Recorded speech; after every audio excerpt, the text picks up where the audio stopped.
extend our executive session for another 15 minutes and we'll be down. It won't be longer than 15 minutes, but we'll be back in 15 minutes. Thank you. Thank you. Folks, if you got Won't that set off the sprinkler?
Okay, you ready, Michael? I'm all set. You ready? I'd like to close the executive session and reopen the public portion of our meeting. First thing we're going to do is take a roll call. Commissioner Bell. Present. Commissioner Shepard. Here. Commissioner Briscoe is present as well. Show that all three commissioners are present. We've got some ways to participate in the commission meeting, which I guess I don't need to read that because everybody's already here, right? The Marine Advisory Committee, MAC, in person only, October 14th, 2025 at 6 p.m., where we are sitting here in the Harbor Center Commission Chambers. The BIAC, Bellingham International Airport Advisory Committee, in person and Zoom, December 18th, 2025 at 4 p.m. The Zoom link will be on our website, correct, Tracy? It's on, the Zoom link is on our website, as well as the meeting IDs and phone numbers and so on and so forth that you'll need. The ARF, and it'll be at the, in person, will be at the ARF Aircraft Rescue Firefighting Station, 2005 West Bakerview Road, Bellingham, Washington. And this brings us to our public comment, and I have a list. We have 6 persons present to speak. Do we have anybody online? Okay. Now, I believe it says Derek Watson. Is that correct? That's correct. Okay. Please step to the mic and let us hear your name and where you reside, please. Derek Watson. I reside in Ferndale, but I own Zazen Salon Spa and Phoenix Coffee over by the Hotel Bellwether in the Bellwether area. Awesome. Thank you guys for giving me a couple of minutes and taking some of your time to allow me to speak today. My name is Derek Watson. I'm the owner of Zazen Salon and Spa and Phoenix Coffee, 2 small family-owned businesses here on port property. My wife is over here. My daughter and I, we all work these businesses alongside 12 other people every day. And like many small family-run businesses, we've felt the same pressures: rising costs, slow recovery, tight cash flow. And despite our challenges, we've started to take some major steps forward, and we're starting to grow again and turn the corner.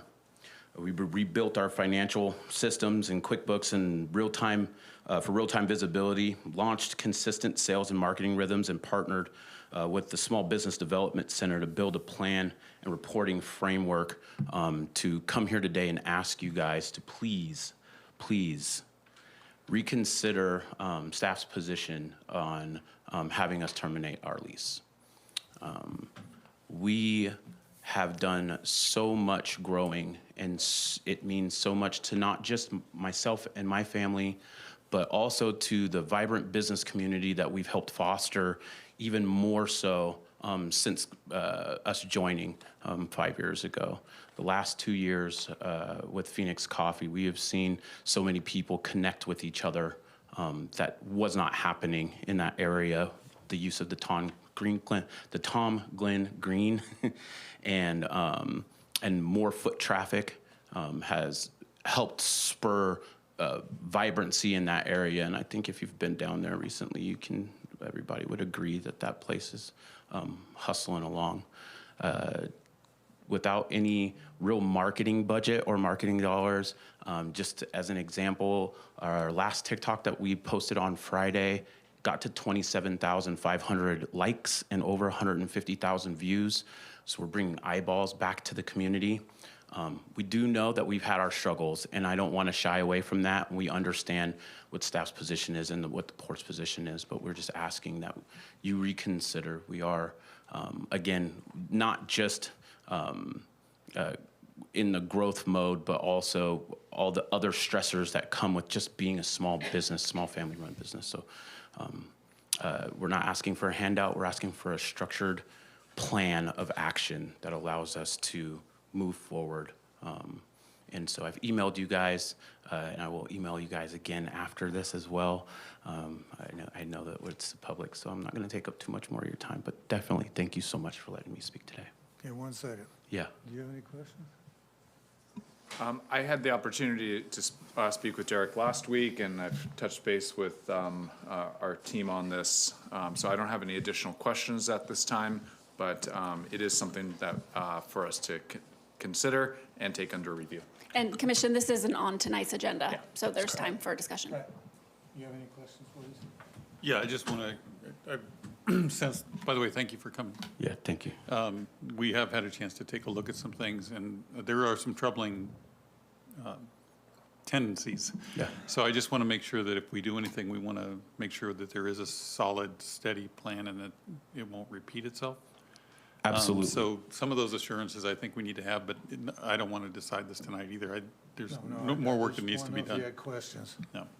Yeah, absolutely. I'm going to want to know what's changed, right? Oh, yeah, and whenever we're ready to have that conversation, I'm fully prepared to have it. So, That'll be what I'm asking. Not tonight. Perfect. Yep, absolutely. Okay, and thanks for coming before you us. so much. It makes a difference, Derek. Yeah, thank you. It helps to put a name to a face and get all of our attention at once. So appreciate it.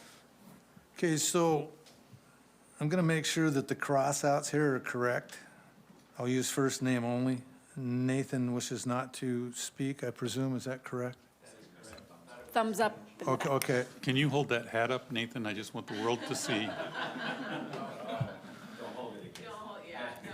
I'm a Colorado boy, so he's a homie. You running for office or something? He's just being bold. So another name that's crossed out, once again, first name only, Jennifer? Okay. I'm just making sure because sometimes people will cross out other people's names. The next one, I believe, is Heather, is that correct? You're good as, okay, all right. And then the next name I have is Rachel McGarity. Please let us know your name and where you live.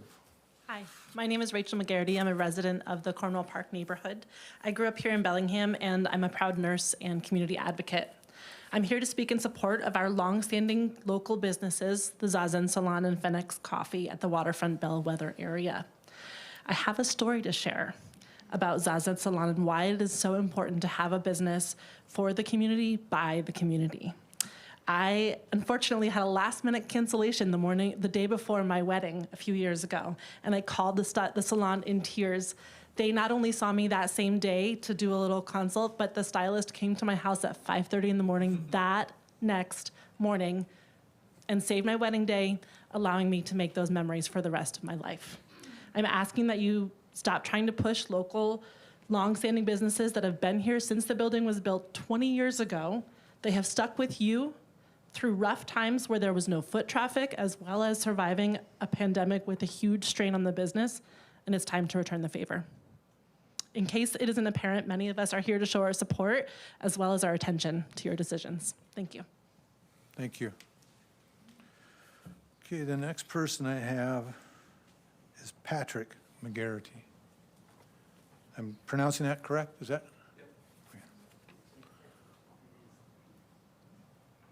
Hi, my name is Patrick McGarity. I'm also a Cornwall Park resident, and I'm also here to ask you to not pull the rug out from under the small local businesses, Phoenix Coffee and Zazen Salon. These are great local small businesses that make a strong, positive impact. The salon brings business to the waterfront, and the cafe provides a key community service for those enjoying the waterfront amenities and supports tourism by making the area much more vibrant.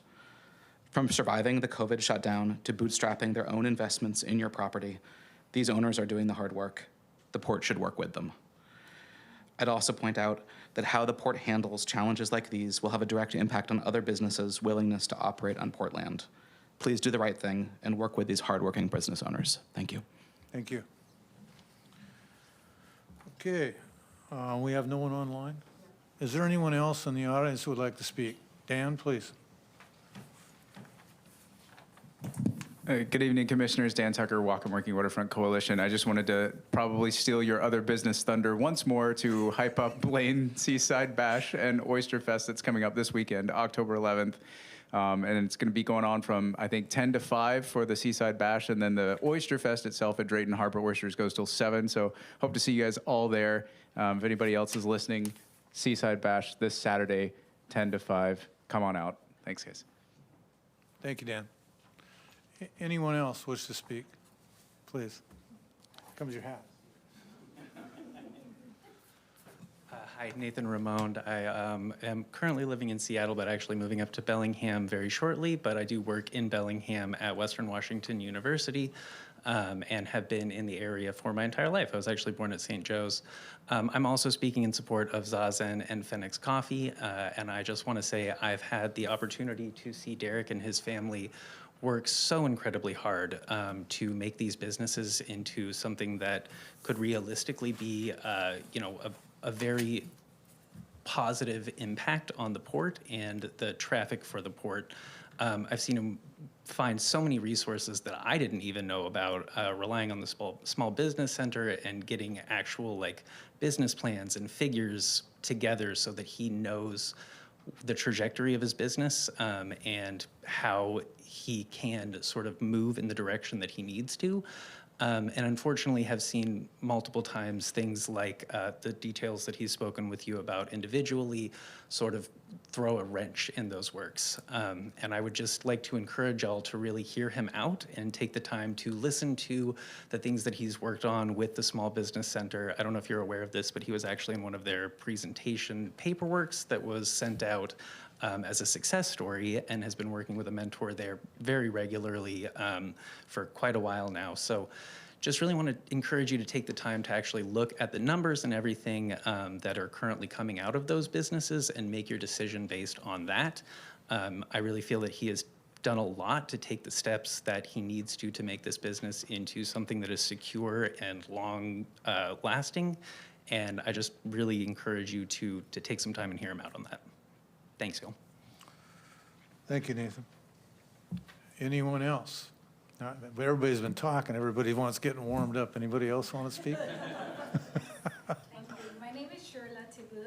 Actually, I've been standing there, so I'm sorry, I didn't get your name. Shirla Tibu. Okay. So I'm just speaking on behalf of Zaza Salon. It's the salon, and I'll make it brief. I've lived here for over 20 years, and it's the only salon that I actually have felt very comfortable in. And my daughter has also been there too. So I'm just hoping to continue that relationship. And if we can definitely consider making sure that the business stands strong. Thank you. Anyone else? Come on, there's got to be one more. All right. Okay, I knew it. See, I knew it. Yeah. Good evening, everyone. My name is Mark Jerry. I'm a Sunnyland resident, and I want to say thank you for hosting that meeting in Fairhaven on Thursday, where we got to find out all about what's going on with the future direction of Port Properties over there. It was really informative, even if I didn't get to go on the field trip at the end.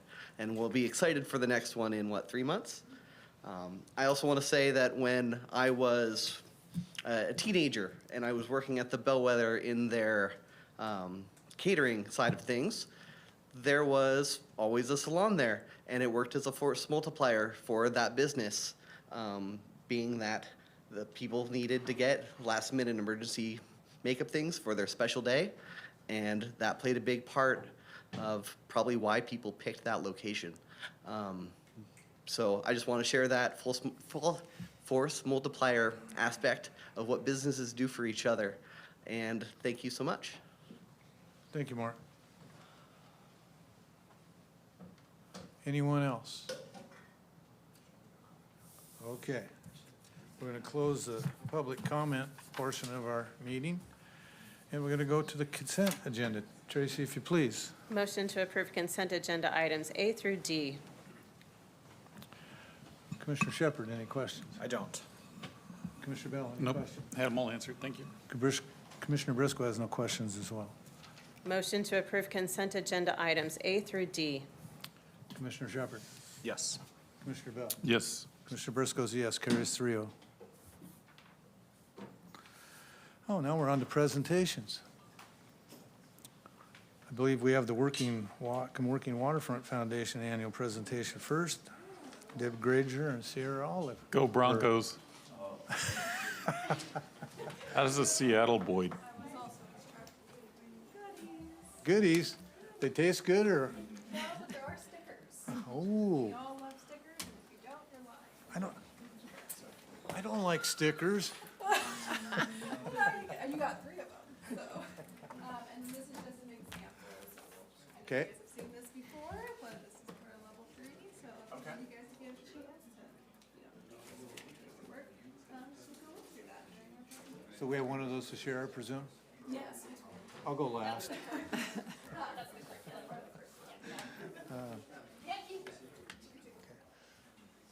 Okay, Deb, you have the floor.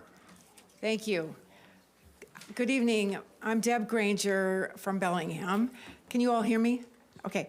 And we're grateful to the port for inviting us to join you this evening and share a little bit about the Whatcom Working Waterfront Foundation. And I move this forward like this. So I just wanted to remind you all that it was about 6 years ago, in September actually, that I presented to you all about the prospect of forming a registered apprenticeship. And we're here tonight to showcase and share the success of that and the power of that workforce training program.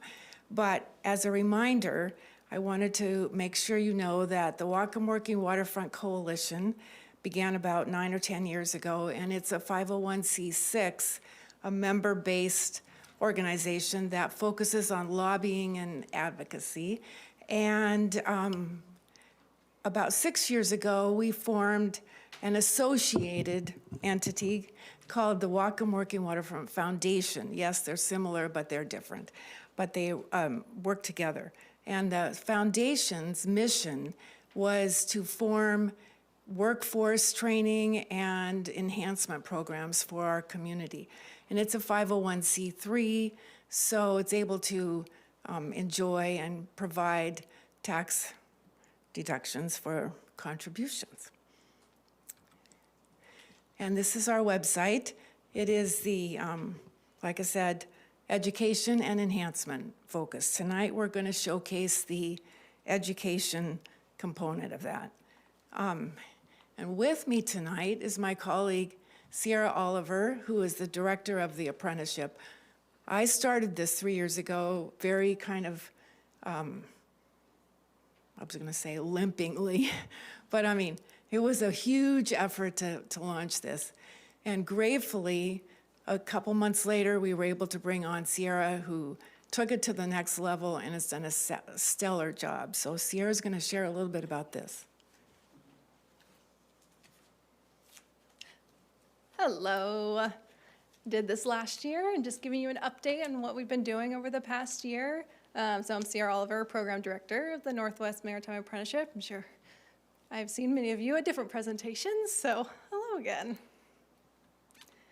So we are a fully registered apprenticeship with the state of Washington under L&I, and we train marine service technicians. We launched in October 2022, meaning we have just started our 4th year of the program, also meaning we'll have our first graduates in the spring, which is really exciting for us. We adopted this program from the Quadrant Marine Institute, which is over in Sydney, BC, and they've been doing this for over 30 years. So instead of trying to spend millions and millions of dollars and lots of time trying to develop a whole new program, can we adopt, adapt, and collaborate with other organizations to bring it here to Bellingham, Washington, which is what we did, which is what she did. She did the hard part. I'm doing the easy part. So 2 parts to an apprenticeship is the on-the-job training, and then there's also the related supplemental instruction. So if you're not familiar with the apprenticeship model in Washington State, there's over 200 registered apprenticeships across many different industries, including your traditional trades, so your construction, your machinists, your pipe fitters, but also getting into healthcare, also getting into aerospace, information technology. So a lot of industries are starting to recognize that most people learn on the job rather than sitting in a classroom staring at a screen all day. I don't know if any of you have done that, but a lot of people like to work with their hands or work with a mentor on the job and learn from an expert in the trade. So we teach comprehensive vessel instruction, so every part of the boat, from bilge to bridge, from stem to stern. So how every system works together. Our classes, the related supplemental instruction portion of it, it runs from September to April, and that's one evening a week and one Saturday a month for one level, meaning we have 4 levels, which is 4 evenings a week and 4 Saturdays a month.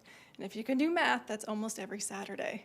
So we did hire a program assistant, so I'm not working 60 hours a week, running all the classes and doing all the administration. Her name is Megan Reed, and she's fantastic. She also works with the Bellingham Yacht Club.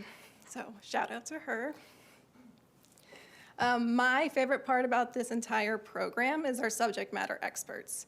So I have about 27 instructors, and those are local tradespeople that work here, and they come and teach our classes. Those are local companies, those are local sole proprietors, just trade experts that will come into the classroom. So not only is the apprentice learning from the experts, but they're building a network with all the other companies around here. So for the apprenticeship eligibility, first thing is you got to be employed by a marine service or boat building company. And so that means all of our apprentices currently in the program work in the industry. So they work for a local company, earning money, earning a living wage, providing to the community, earning benefits, providing for their family, for their spouses. Got to be 18 or older, have a high school diploma or GED. And as of July, we are now approved in 9 counties. So Whatcom, Skagit, Snohomish Island, and San Juan, which is what we were approved for last year. Now this year we're approved in Jefferson, Clallam, Kitsap, and King County, meaning that any marine service company or boat building company in those counties can become partnered with us. We don't have any one of those counties yet. We only have them in Whatcom and Skagit County, but we're slowly growing that, and we make connections every day with other companies to build that community. So these are our current training agents. We have 16 companies. From last year, we had 11. So these are, most of them are here in Bellingham. There's a few in Skagit County. So these are our current companies that we have partnered with us. 3 have come on in the past month, meaning all of our apprentices work for one of these companies.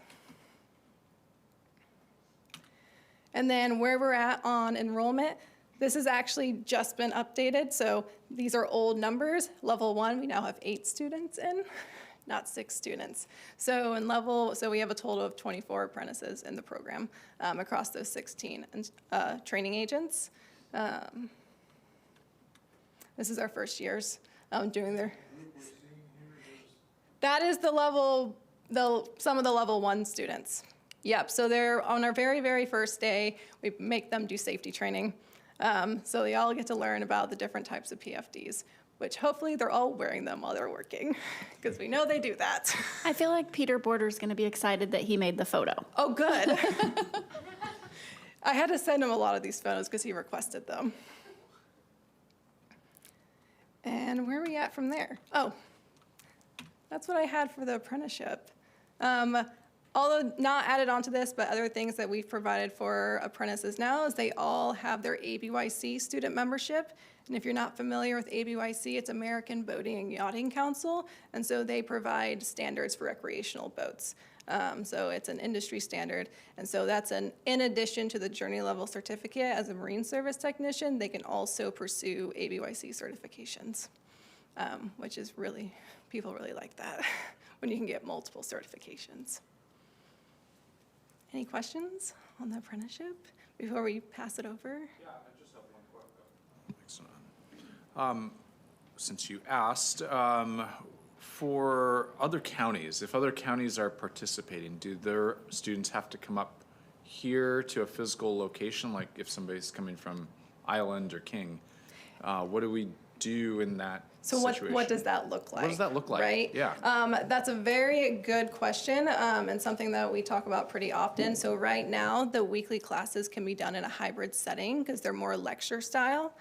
So like I have someone that lives in Stanwood, and that's a long commute every week for him, so he attends over Zoom, which works because the way we have, I think many of you have been to our classroom, so we have full AV technology to be able to set up a Zoom session, and all of our instructors are trained on how to be able to utilize hybrid settings. The once-a-month Saturday workshops are done in person, so they would have to commute up for that. We are in very early stages of potentially building satellite campuses to serve different counties. So it would make sense, in my mind, where if we're serving the Olympic Peninsula, to have a campus in the Olympic Peninsula, because that's a long commute. So, but structured growth, a great question. Thank you.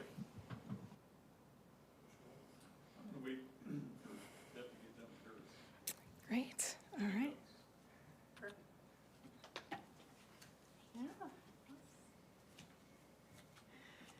So,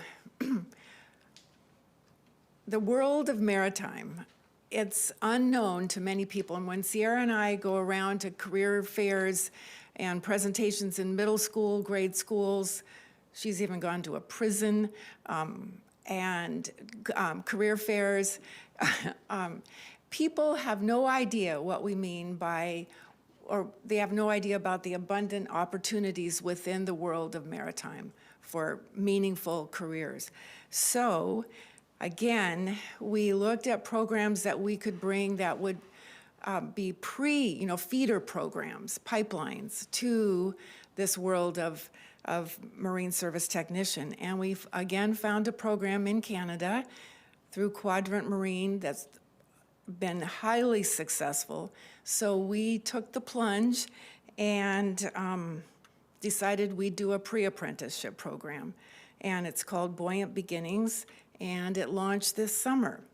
And it is a clear partnership with Lummi Nation. And as you can see, the Lummi Nation people are the people of the sea, so this fits their soul or their essence of who they are.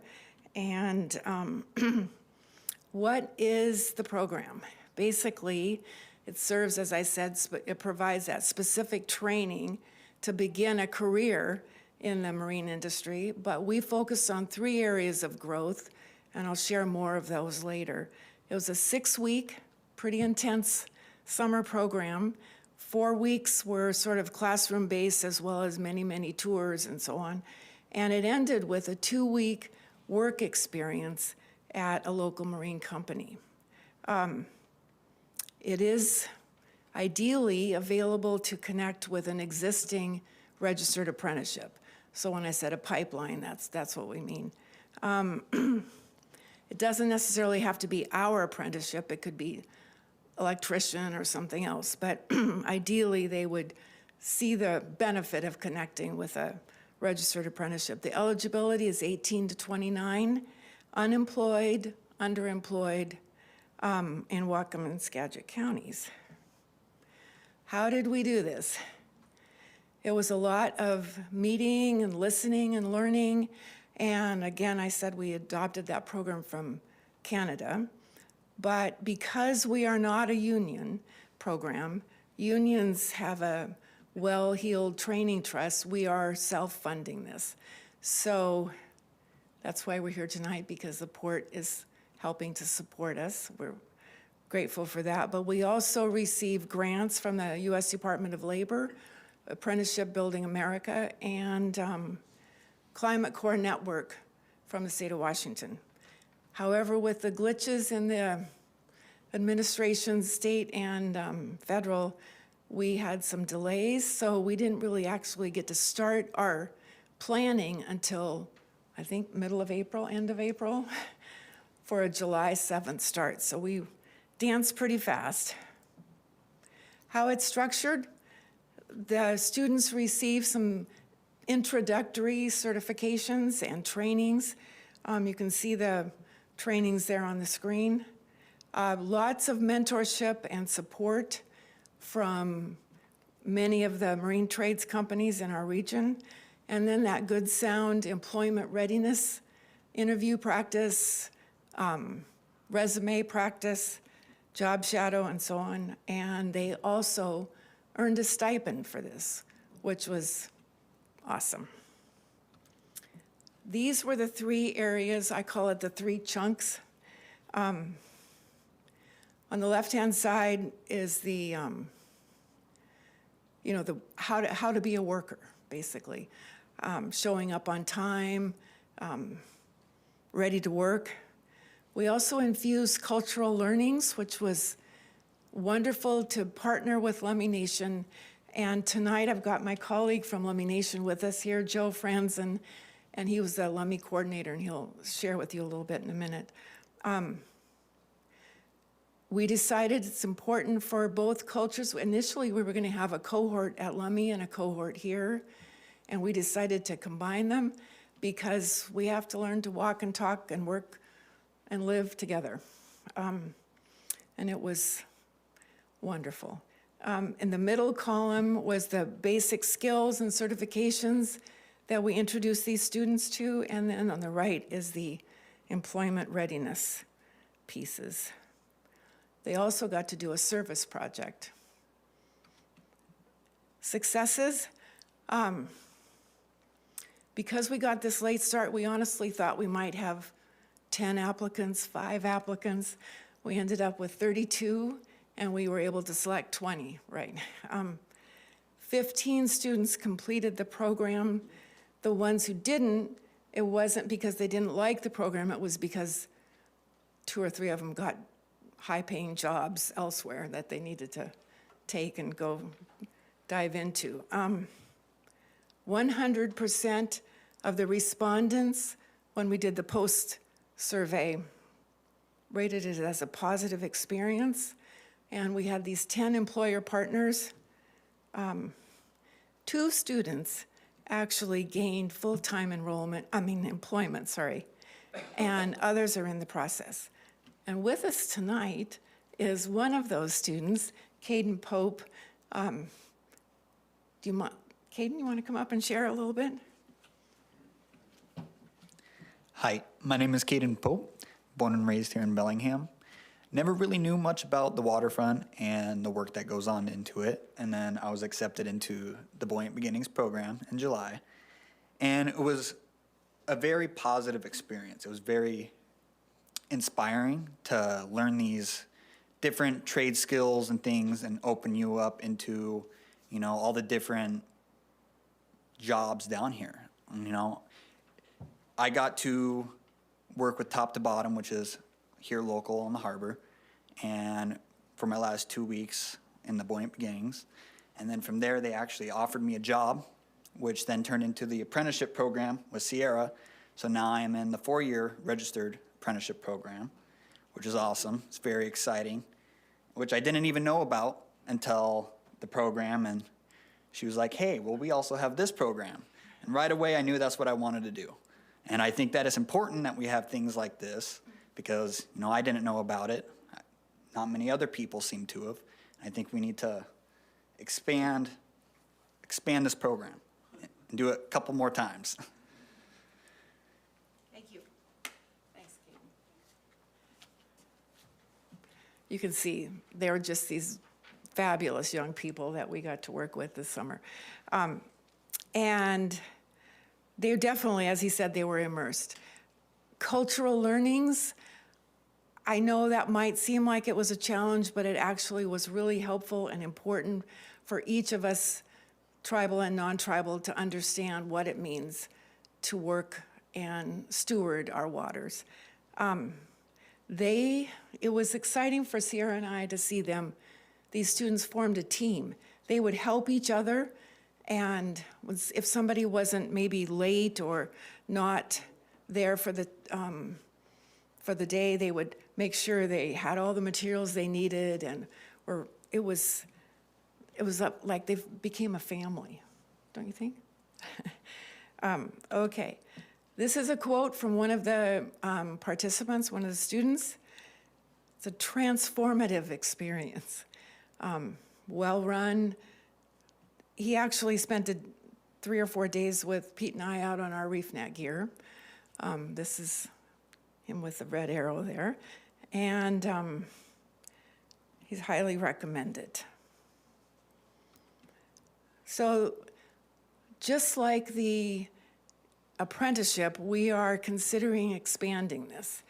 And one opportunity is to gain, working with OSPI to make sure we can gain high school credit for this. So not only would the students gain these certifications, but if they're still in high school, they could earn a high school credit and get paid. So it's a triple dip, which I think is, all students should go for as many dips as they can to get ahead. We're working on securing this recognized pre-apprenticeship status and then telling the story. But I'd like Joe to stand up and share a little bit about our hopes of expanding with Lummi Nation.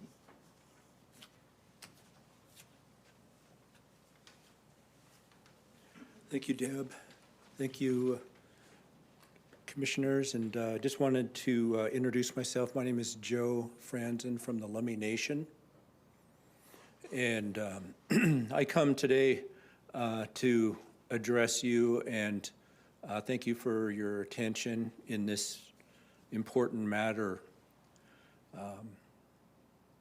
Our people have been people of the sea for many generations, and what I've learned over the summer is that we see a real opportunity out at Lummi. There's a few of us that had the opportunity to participate in the Buoyant Beginnings, the pre-apprenticeship for the 6 weeks. We see it as an opportunity to deepen the collaboration here in Bellingham with our governing body at the Lummi Nation, with Lummi entrepreneurs, and with those who understand that youth employment readiness in marine trades isn't just about skills. It's about cultural continuity and economic sovereignty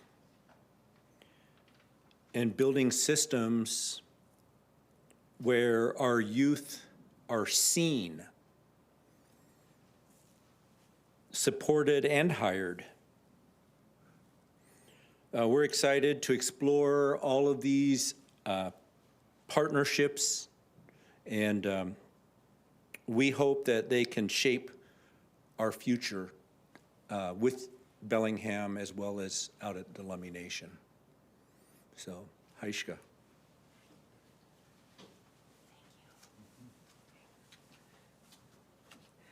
Okay. Thank you, Joe. We had just such a pleasurable relationship, and we're confident it's going to continue and expand. Gratitude to all of our partners. Goodness, I use the nautical metaphor a lot, but when we set this up, we were reeling in our employer partners, basically, and our partners all over. So we would call somebody, there was only one person who turned us down, and that was because they were going through a significant renovation in their facility, and they couldn't accommodate us. So it was fabulous. Grateful again to all of our funding partners who came alongside big time, and Port of Bellingham's right in the middle there, for which we are very grateful. We do have a quick video. It's actually a little slideshow. It's not very long, so we'll see if it works. I think it's gonna work.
So, I invite questions. Well, once again, thank you for your support, and you can see that we are taking this workforce training seriously and impacting young people and our community. So we're grateful to you all for believing in this. Thank you, Deb. Commissioner Shepard. Yeah. Well, I think I can speak for all of us. Well, we're grateful for you as well. So, thank you for doing this work.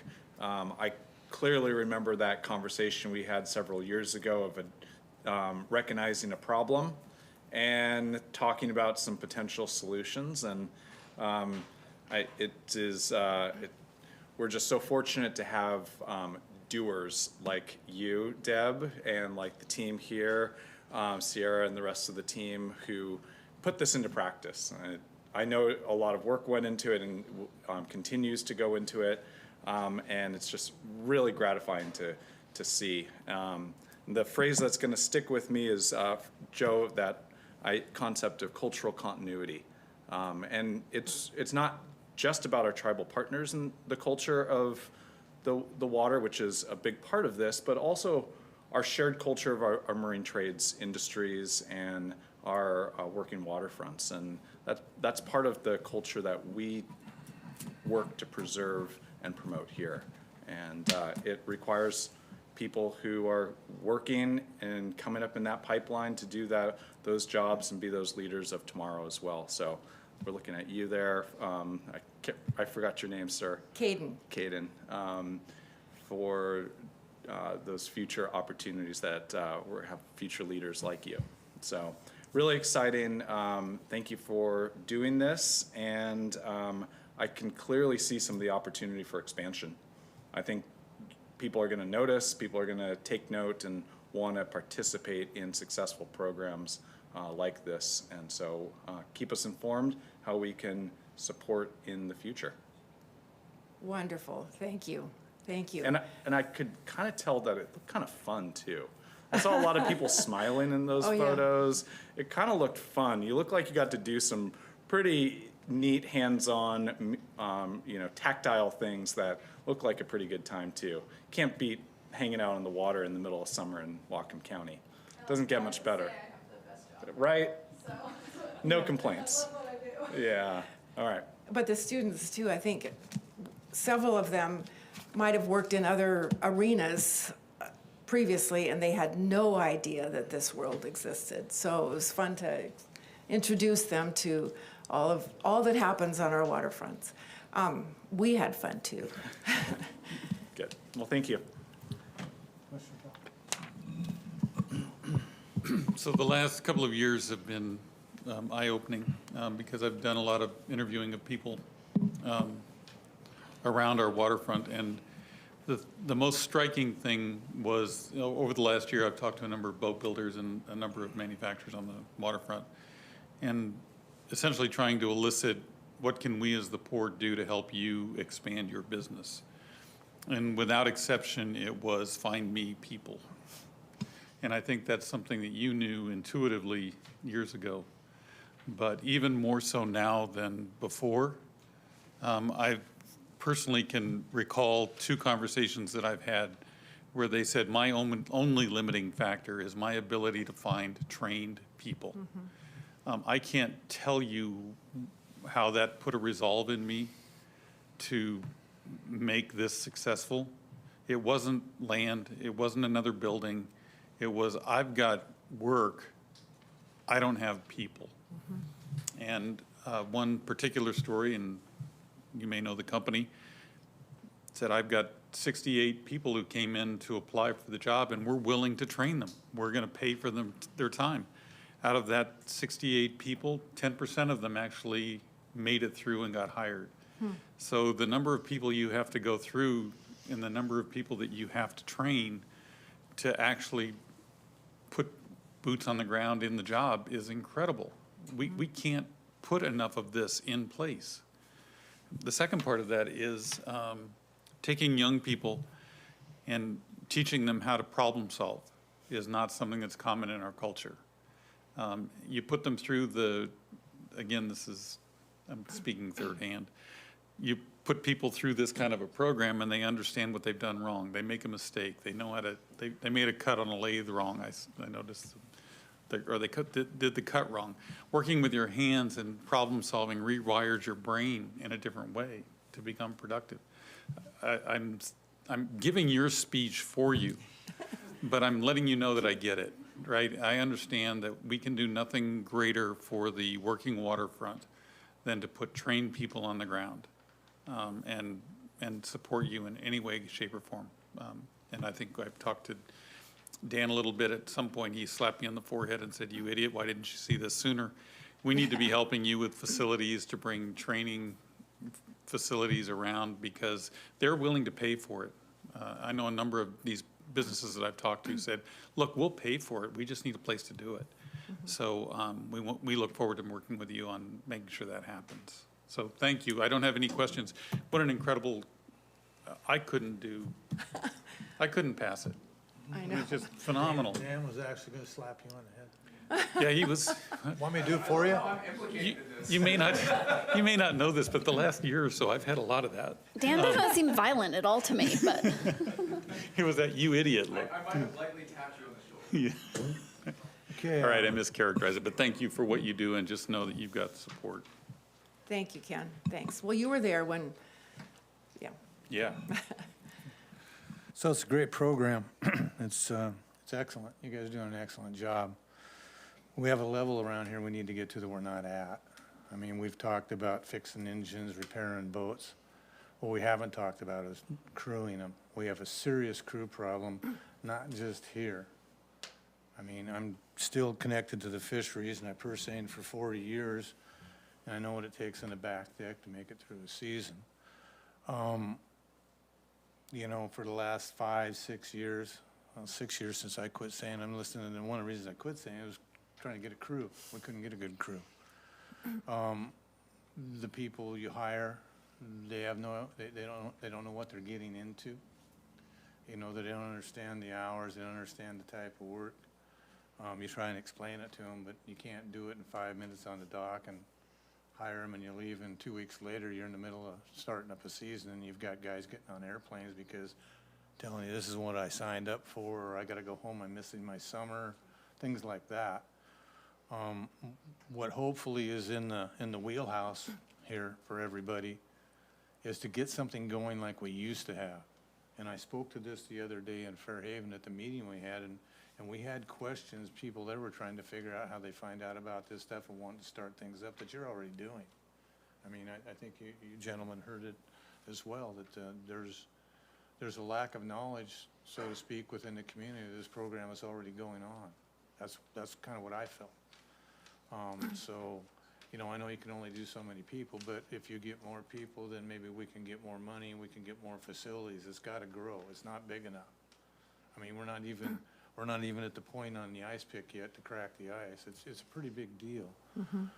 We used to do it in our high schools. We used to do it up here at vocational tech school. And so my question is, you know, can we blow the dust off of that program? Because it worked well. It crewed 90% of our boats in our fleet were crewed out of guys from the VOTEC program up here. And it was a high school deal. You could go take that as a class. You got a credit for it. And then you could go fishing for the summer. You know, what people don't understand is for 2.5 months worth of work just in southeast Alaska, I don't think my crew ever made less than $15,000. Most of the time we're in a $25,000 to $30,000 margin, and that was several years ago. It's more now. So there's money to be made, but it's not really out there. So, you know, I mean, it's a program where people need to be trained to understand what they're getting into. I'm glad to see the net mending done there, and that's a pretty easy program, you know, to teach people how to mend the net. It's not easy to teach people. My dad never did teach me. I finally had to learn on my own because he threw up his hands and walked away. You know, it's a bar. You could just 4 bars. Come on, make a square hole. I'd get 5. I'd get 3. But finally, I figured it out. But hopefully this is in the wheelhouse to go this direction somehow. I mean, I really want to push this. I mean, you've got. I would just. Quick numbers that it's throwing. We got a minimum of 25 seiners that need 4 guys every summer for a couple of months. That's 100 people right there. Your crab fleet through the crab openings here is 75 guys needed for that. And you've got 15 guys maybe needed for the gillflet fleet, because there's not very many gill. So I mean, that's 190 people right there, jobs. 190 jobs is a lot of jobs. And the things I've seen through my career there is most of these guys that get on there that are good, they're the guys that take that business over. And we're running out of those guys. We're not seeing in the industry the young guys coming on board that are gonna take over for the guys with hair my color. It's just not happening. And I know there's people out there that would love to do it, they just don't understand it and they don't know it's there. It's almost like going on a cruise and getting paid and sweating a little is what it's like. The country you get to see is beautiful. Right. The experiences, the people you work with, I mean, it's a phenomenal experience. And I want to see people be able to have that experience and choose another path in life as far as their job versus what we've got. Can I say? Go ahead, Deb. It's hard for me to call you Commissioner Briscoe, Go but ahead. that's what Call I'm me- supposed to call you. You can call me Bobby if you'd I like, know. I'm just fine with that. I have lots of thoughts about that, but you're not alone with that concern and that plea. There are many folks in the state of Washington who recognize that, and one of them is Washington Sea Grant. They have formed several clinics. I call them clinics. They're 2 or 3 days, but there's a convention happening in Westport, December 3rd, 4th, or something like that. And it's a week long. Robert Ma, who's the fisheries specialist who owns 5 tenders up in Alaska, is teaching that, and it's basically beginning crew skills, what it's like, because he, like you, has had many people quit on him after a few days when they realize it's hard work. My husband was on the BTC advisory board, Bellingham Technical College, for the program when they terminated it. There's potential to bring those things back. There's also lots of people in the state of Washington working on maritime careers, and one of them is Ann Avery. She's the Director of Excellence for the Marine Maintenance Technology Program down at Skagit. She's running a statewide consortium on just this. So there's many good minds working on this and good intentions. So I really believe that there will be more opportunities. Our program focused not so much just on commercial fishing, but on, or on what we call vessel operations, but on the maintenance and technology and construction and repair. Right. But I was just asking if it was being thought about. to oh, move it's to the next level. definitely in the pipeline. Pete, could I ask you a question? So is that program, do you still have the guidelines for that program? Is that still around?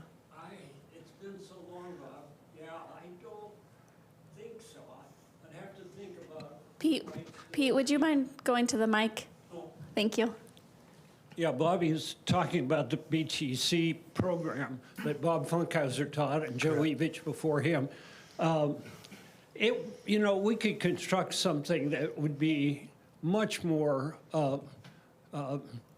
all-encompassing. They taught basically knot tying and net mending, and they eventually got a boat, but it was tricky. So let me think about this a little bit. The knot tying and the mending's great, but what they need is the program they had with the boat where the kids actually go out.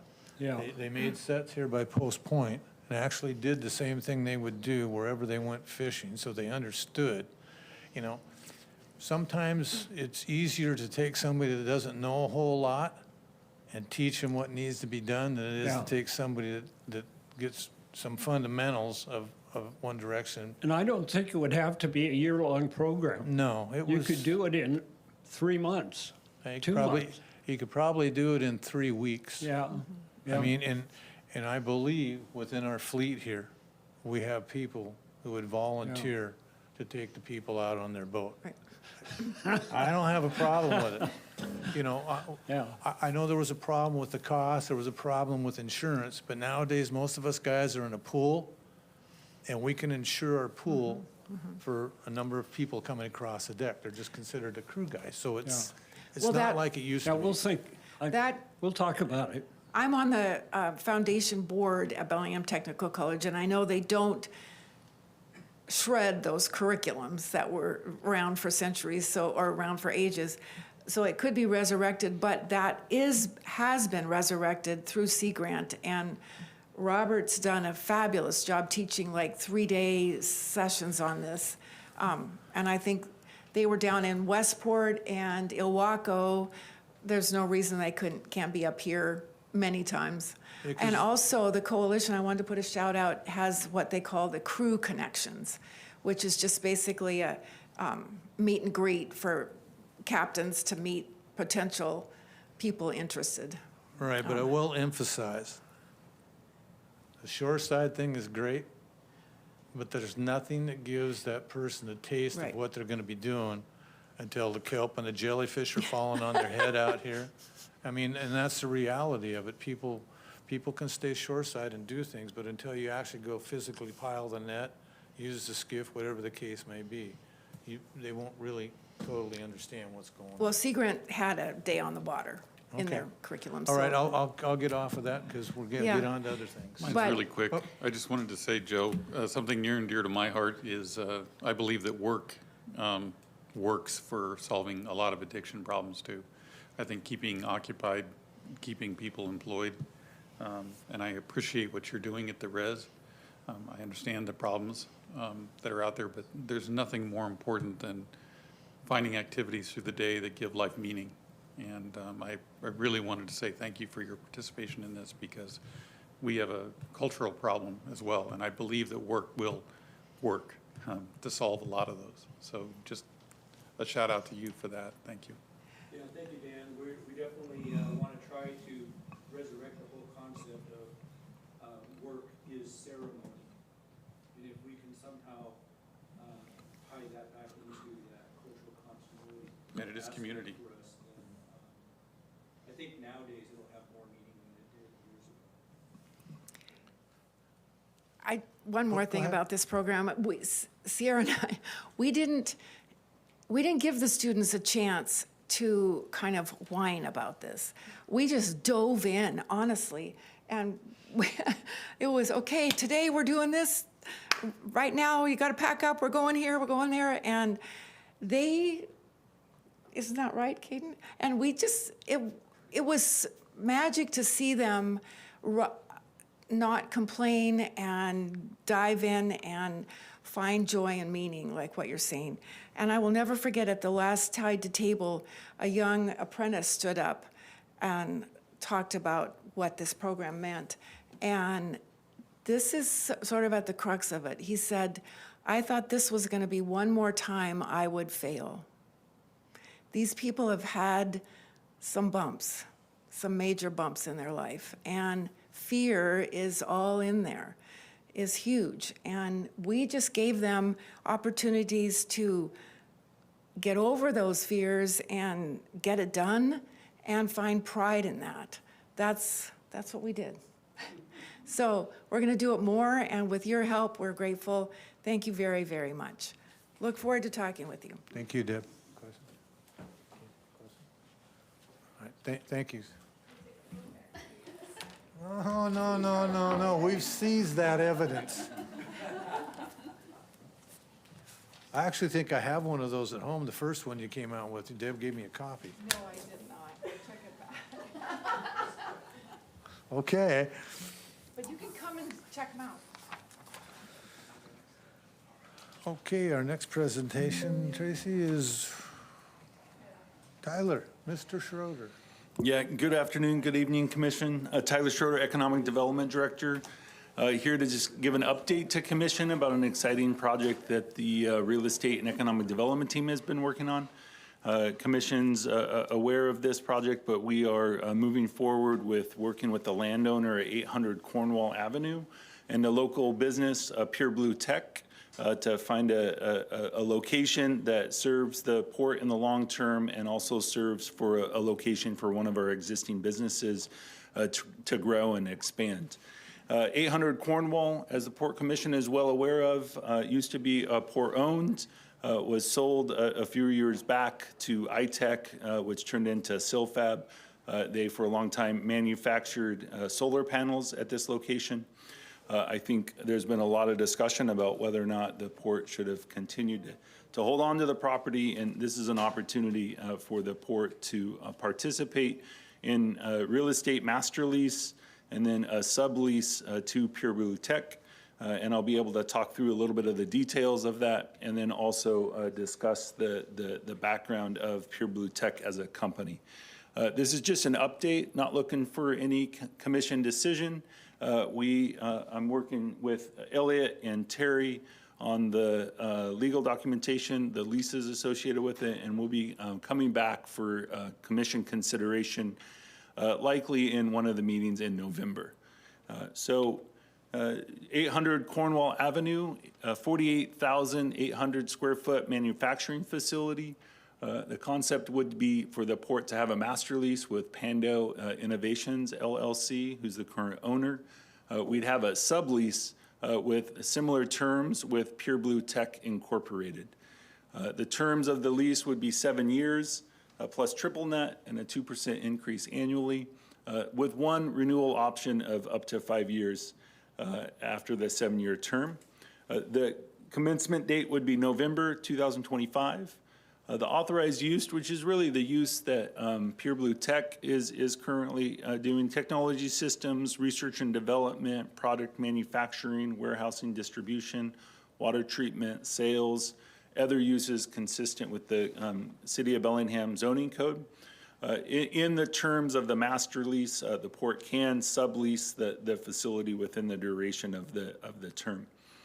The security deposit's pretty straightforward, $50,000 upon lease execution, and 2 months rent for Pure Blue Tech, which will allow Pure Blue Tech to do some investments into the facilities once they move in to move forward.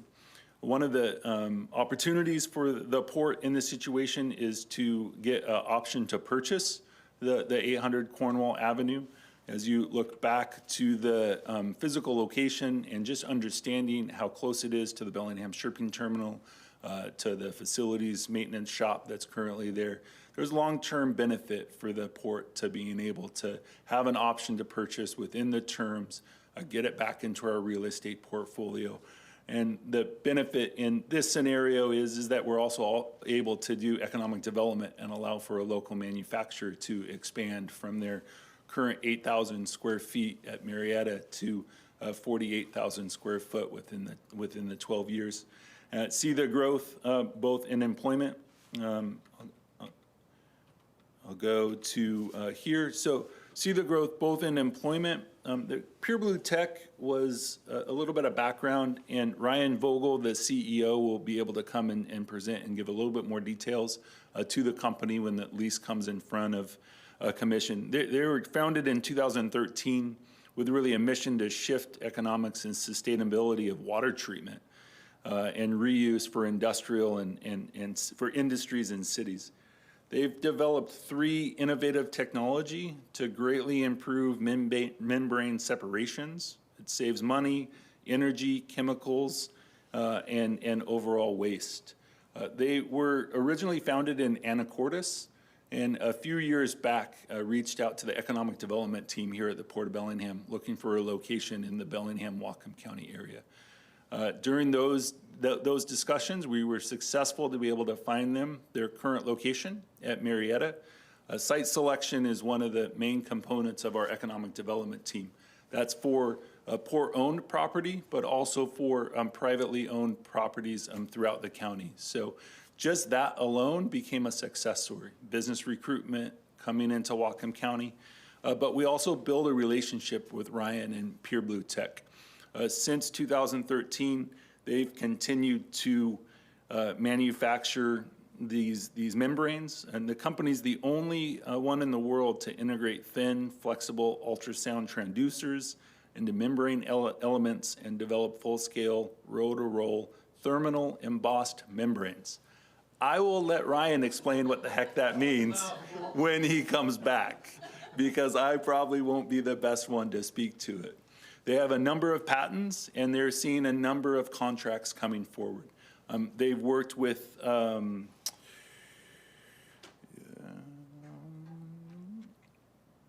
one second. They've had government contracts since 2016, including the U.S. Army, EPA, and the Bureau of Reclamation. And they're moving forward into expanding that line, and that's why they need the additional square footage for manufacture. They participate in desalination, in the food and beverage, water reuse, industrial manufacturing, power, oil, and gas. I think one of the technologies in front of our community or the world is semiconductors, data centers, and AI. Their ability for a more productive, reducing the membrane fouling is quite attractive, and so they're going to see a lot of growth moving forward. Terry and myself have talked to Ryan Vogel a number of different times and see the benefit to be able to provide some stability in this three-way transaction to be able to help them grow at 800 Cornwall, and for the opportunity for an option to purchase that facility to get it back into the port's assets moving forward. So, you know, just a quick update. I don't have much more than that. Just wanted to give the commission an understanding that we are working with the landowner and Pure Blue Tech, have the final components of the draft sublease and master lease, and we'll be coming back for commission's decision in the very near term. Thank you, Tyler. Commissioner Shepard. Thanks. Sounds like our economic development team doing what we want them to do.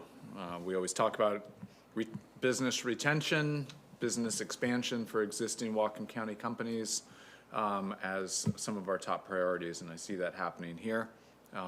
Putting a building that's not being used to good use will certainly make us all feel good. Thanks. Thank you. Commissioner Bell. Yeah, I like the concept. I like the concept. How long's the lease? Are you? It's a 7-year term with a 5-year extension. Yeah. So overall, 12 years. No, there's nothing not to like about this. Thank you. Yep, thank you. This is great, Tyler. Do we see this, do you see this as this building as a stepping stone to something bigger? For this company? Yes. You know, that's a great question. When you think about 800 Cornwall and you think about the past company that was in there, iTech to Silfab, right? Started as an innovation for solar panels, moved into this facility, which was 48,000 square feet, then had to look for more, and unfortunately or fortunately moved to Skagit County and are now in 100 to 200 square feet facilities. I see Pure Blue Tech being a very similar growth pattern as that type of technology. So on the other side of my economic development hat, I'm going to try to find them 100 to 200,000 square foot facility to stay here in Whatcom County as it moves forward.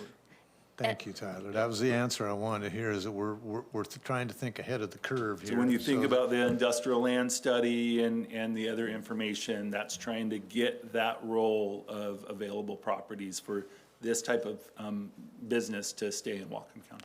So is the site location have anything to do? I mean, should we be thinking of all this other area we got to develop down here? Or should we be thinking that some of that should be, you know, square footage like that, say where the alcohol plant is or something like that? You know, we're currently working on the pre-design and the infrastructure for the light impact industrial between the shipping terminal and the board mill facility. You know, whether or not that's for manufacturing similar to Pure Blue Tech or for industrial that has a connection to the shipping terminal. Right. It's a space that our community currently doesn't have. That 80 to 120,000 square feet, it's tough to come by. Even the 50,000 square foot facilities are tough to come by. So I think we are doing some of that planning in that light impact industrial area. That's something we could possibly fit around that ASB pond connection in there, or, I mean, we could get a couple buildings that size there and still have a lot of lay-down area left, I would think. Anyways, I'm glad you're thinking in that direction. Thank you. Do they need the rail spur? Do they need the rail that's behind them? Not as of today. It is an attractive feature, but not as of today. If I can say something, yeah. Please. I always say to Tyler, are you wearing your Tri-Funders hat or your port hat? And I think this is both of those things, which is ideal, right? That's correct. And then two other things. One, I think the timing of this really makes a lot of sense for the shipping terminal reactivation. It sets us up for potentially, if this business decides to grow and needs to gain more space, then we've now positioned ourselves to have additional space at the shipping terminal for usage. So I think that's one good point. And then one thing I think that wasn't covered is the number of employees they currently have and what they could grow to in this 800 Cornwall building. Yep, so they're currently at 15 employees at their 8,000 square foot facility up at Marietta. Growing into this 48,000 square feet would allow them to get probably 4 manufacturing lines and have well over 50 to 75 employees to move forward. It just directly relates to our mission. Yep. Okay. Any further questions, Mike? No, very good. Thank you. Thank you, Commissioner. Thank you, Tyler. So moving on to action items. Terry, if you please. Motion to approve a renewal and modification of lease for Bakerview Hangar LLC for property located at Bellingham International Airport. I got Terry. Thank you, Tracy. Good afternoon, Commissioners. Terry Lahi, Property Manager. In front of you is a renewal and modification for a land lease out at the airport. This is for a small tenant-built corporate hangar. Right now, the document for you, for your review, is a 5-year renewal, which was already included in the underlying lease, and it adjusts the rent per CPI for the past year. And for the next 5 years, it'll be CPI adjustments every year as well. Any questions? Commissioner Bell? No. Commissioner Shepard? I don't have any questions at this time. Thanks. I have no questions either. Tracy, please. Motion to approve a renewal and modification of lease for Bakerview Hangar LLC for property located at Bellingham International Airport. Commissioner Bell? Yes. Commissioner Shepard? Also yes. Commissioner Briscoe is a yes as well. Carries 3-0.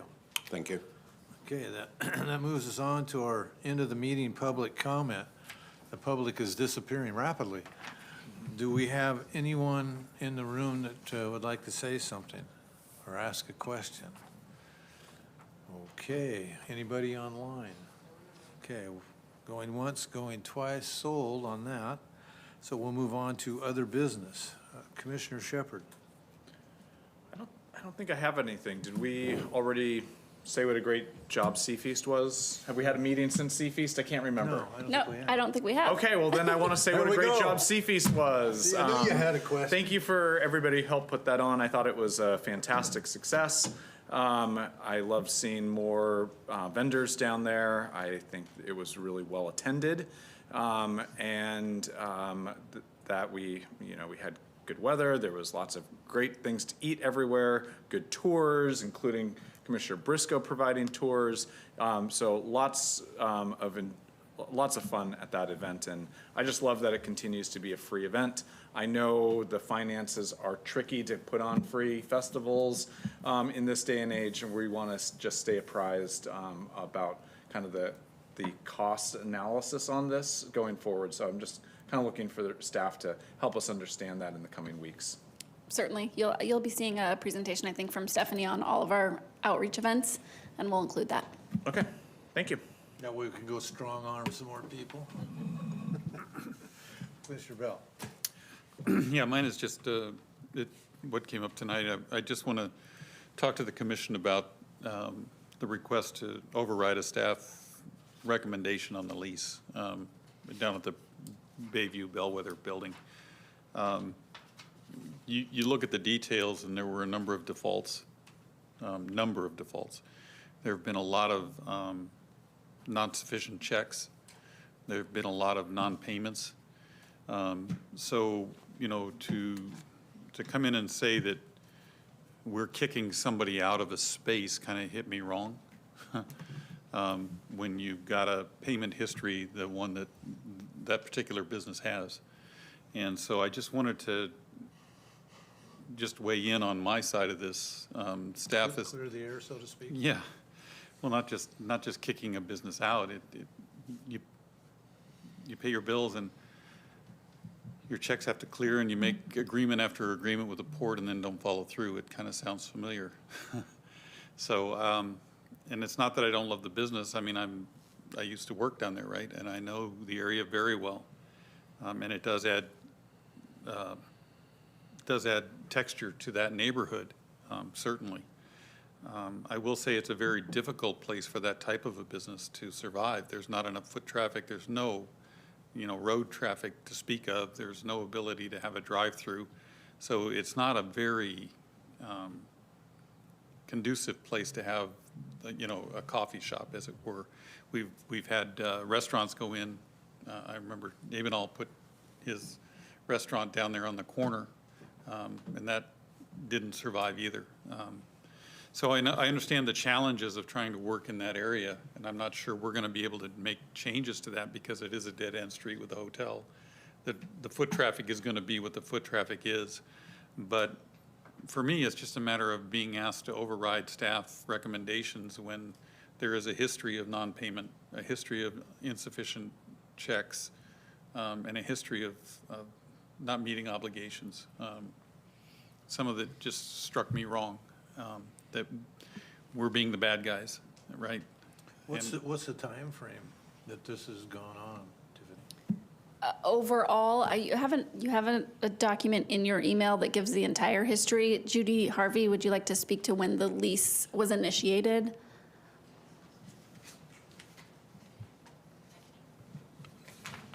Oh, thank you.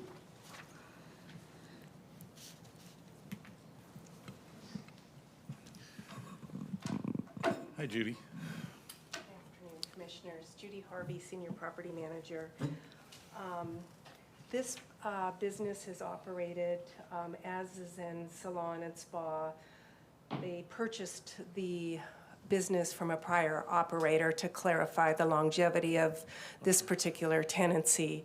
The lease has been in effect since January of 2021. Post-COVID. Correct. And we're a spa, salon, coffee shop, correct? And are we able to confirm their participation in SBDC mentorship and tutorials and classes?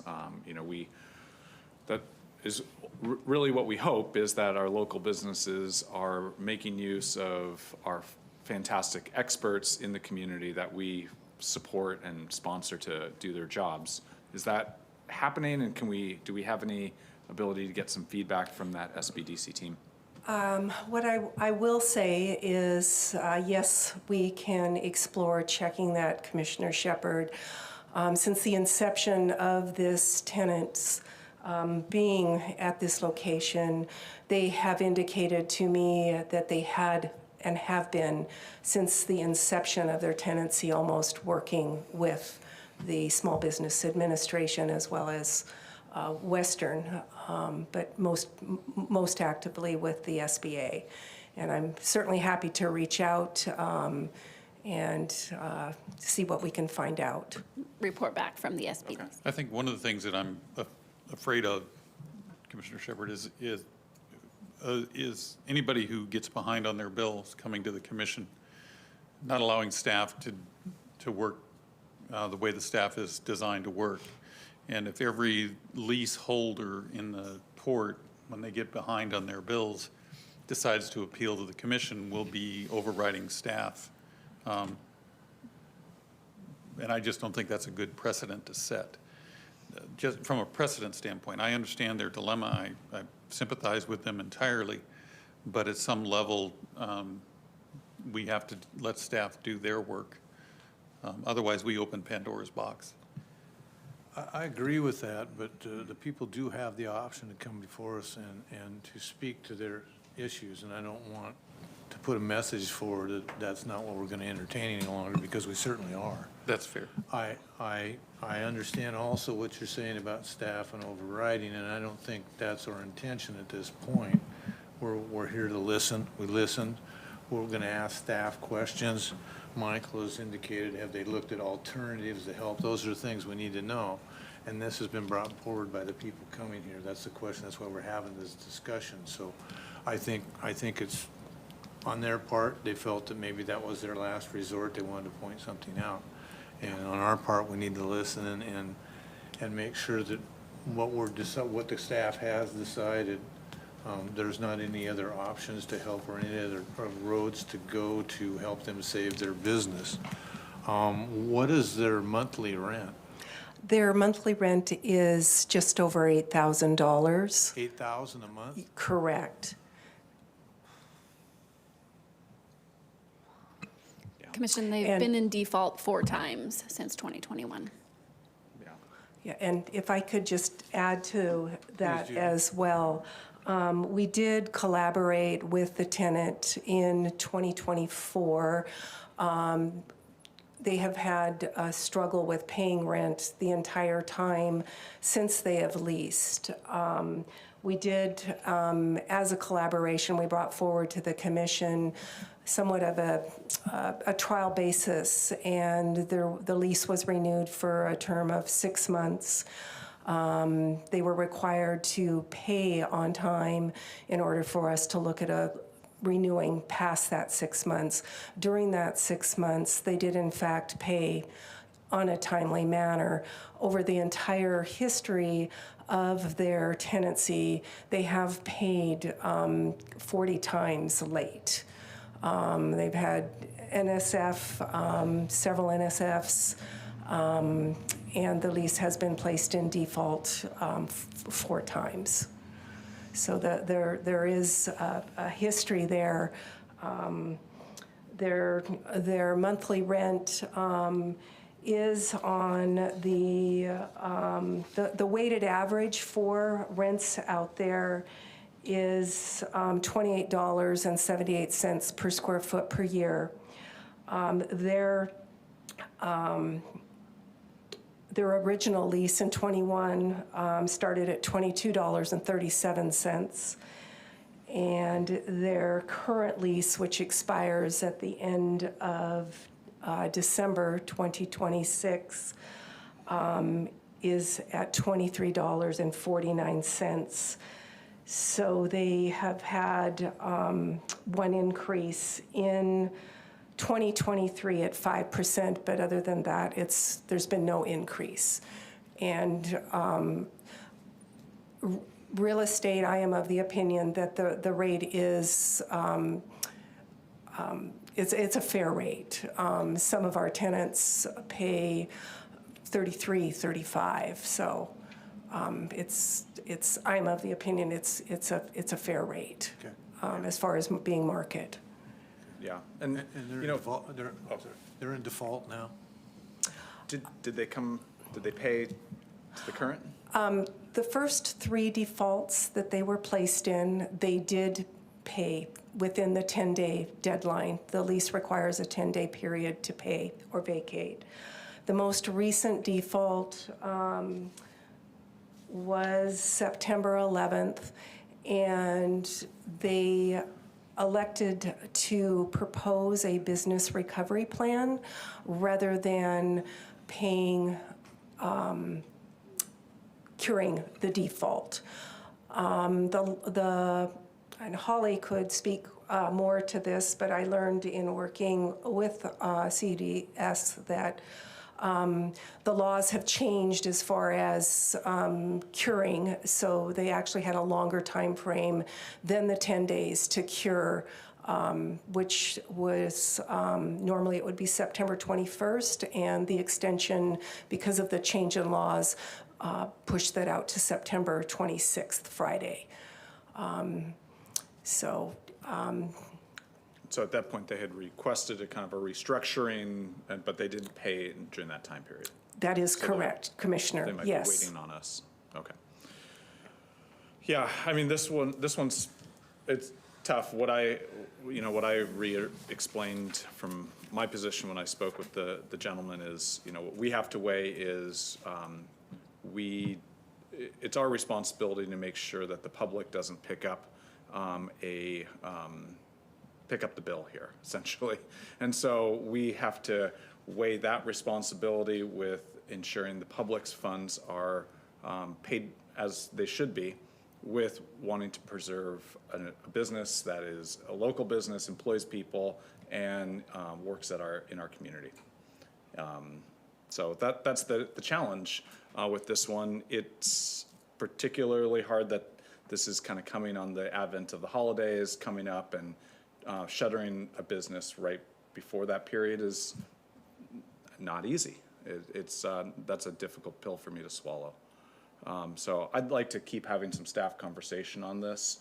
I'm glad they came and got all of our attention together.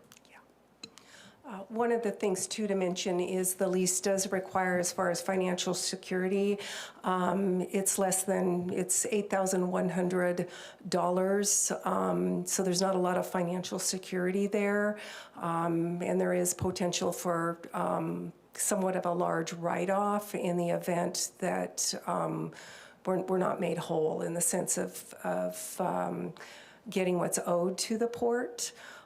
They owe us currently, they did make a payment of $8,800 on Monday. Currently, they do owe us about $17,000. And there isn't currently a plan in place, a known plan in place for us to receive payment for that. They elected to not accept the settlement and termination agreement that was put before them. The deadline to sign that was Friday, October 3rd.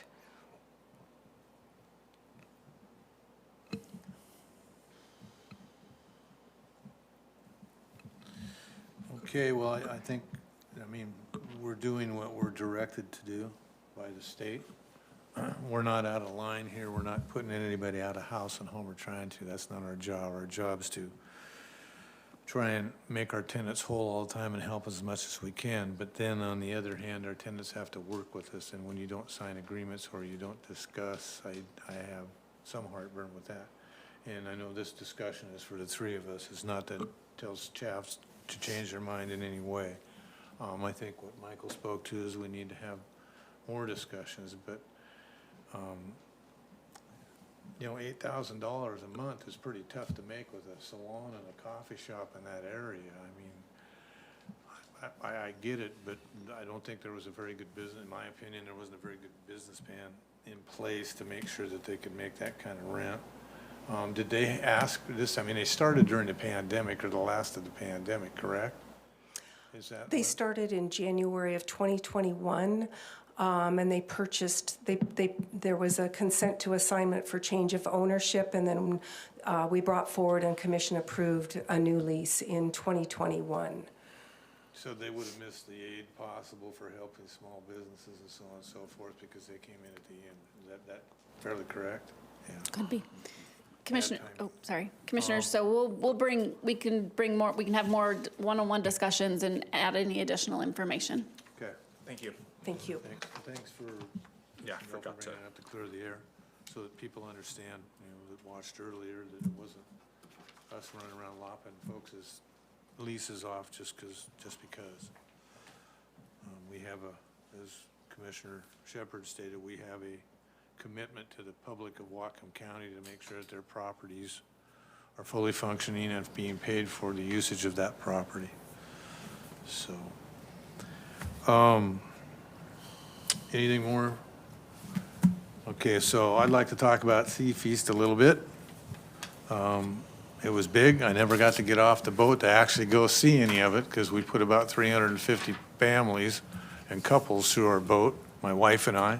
We were supposed to have some relief, but we didn't get any, so we manned up, didn't eat lunch, and kept on going, I guess. So, but it was great.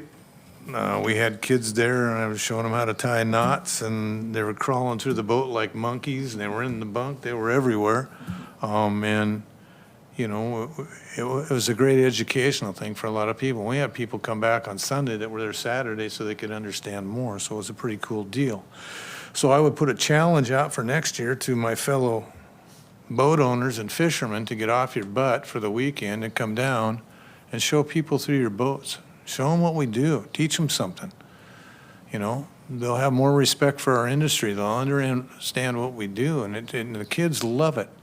I mean, you know, they like crawling around on the boat. They like looking at things. And sure, there's a risk, but there's a risk in getting up in the morning, stepping out of bed. So let's man up or girl up or whatever and get her done. I want to thank all the guys that did bring their boats and participate on the main dock and let people, you know, at that, you know, there you got to kind of look over the dock, everything wherever we were at, they could climb on the boat. At one point, we did have the home shore was open for tours for Sea Feast, and I'd certainly like to see one of my fellow fishermen step up with their seine boat at a float where folks can get on and you can show them the bigger vessels. I also would like to see, Kevin, that we move more of the commercial stuff into the commercial area so that people can start Sea Feast where we used to start at the Sawtooth and move forward through. I want the traffic closed on the south end of the web blockers. It looked like a raceway and people honking and trying to drive over people, and it was ridiculous. You know, so you got people scurrying by the commercial thing to get over to where all the rest of the stuff was. We had games for the kids before, Guess the Fish. We had them fishing, Lummy had them fishing with a rope and a string, getting prizes. That stuff needs to come back. This is for the people of this county, especially the children. You know, they need to come and see what's on their waterfront, need to learn about what goes on here. They need to come and work here, as I said earlier when I spoke to the programs. This is part of the legacy of Whatcom County is our fishing industry. And by God, we need to present it in a manner that we can be thankful that we did it that way so that people understand and people get involved. I mean, it's just who we are around here. We don't have the logging industry much anymore, but you still have the Deming Logging Show, and people go out there and have a hell of a good time. I want them to have a hell of a good time here, too. Now, I like all the trinket booths that are around, but that's not what we started this program. We didn't start this program to sell trinkets. We started this program so that people could come down and understand the fishing industry from wherever they were from. So I thank everybody in Sea Feast. It was great. I understand we did well. I don't know the numbers yet. Yeah, I don't think we have the numbers, and thanks for mentioning the reactivation on the Sawtooth and the Gillnet loading zone. I think it was a point of contention last year for commission because that wasn't activated. So the Ports Community Outreach team did a lot of work to reactivate the Sawtooth, but we also saw the miss on the Gillnet loading zone. We did have a toss the salmon game at the Ports booth. But I think you're right that we could have reactivated the Sawtooth and the Gillnet loading zone. You know, and more everybody, cohesive. and I'm not saying anything bad. Everybody did a great job. It was phenomenal. We had a lot more people that I felt, you know, just minutes I got to pop my head up from touring, people were just roaring by. I am excited to hear the numbers because to me, that was the most busy Sea Feast has been that I remember, so. And I would also like to apologize for the administration of Sea Feast. It's my understanding that the fire department was not reached out to. I understood from people that the fire department was not asked to come and do their tours like they did. Oh, interesting. And if that's the case, I apologize. I want those guys there next year. Mm-hmm. At the fireboat, you're speaking specifically Speaking of the to the fireboat. fireboat tour, the kids were coming out of there, they were glowing, they had their little hat on. It was one of the biggest things in Sea Feast, to be honest with you, and it needs to be there. There again, we're showing our youngsters and young people something that they can grow up and do. You know, if we get 5 kids out of the 2 days that decides they want to be a fireman, then we did our jobs. I mean, that's what it's about, showing kids what they can do. You know, we're not doing that much in school to show kids what they can go out and do anymore, in my opinion anyway. But so I apologize if the ball was dropped and you weren't asked. But if you were asked and you didn't come, then I'm not very happy with you. But I think it may be the first thing I spoke to. So please, everybody, get involved, get off your duff, volunteer, whatever it takes so that we can have a bigger Sea Feast next year than we had this year. And I will grin then. Do we have any more business? None? One last time, if anybody wants to say anything in the audience, please get up and say so. Meeting adjourned.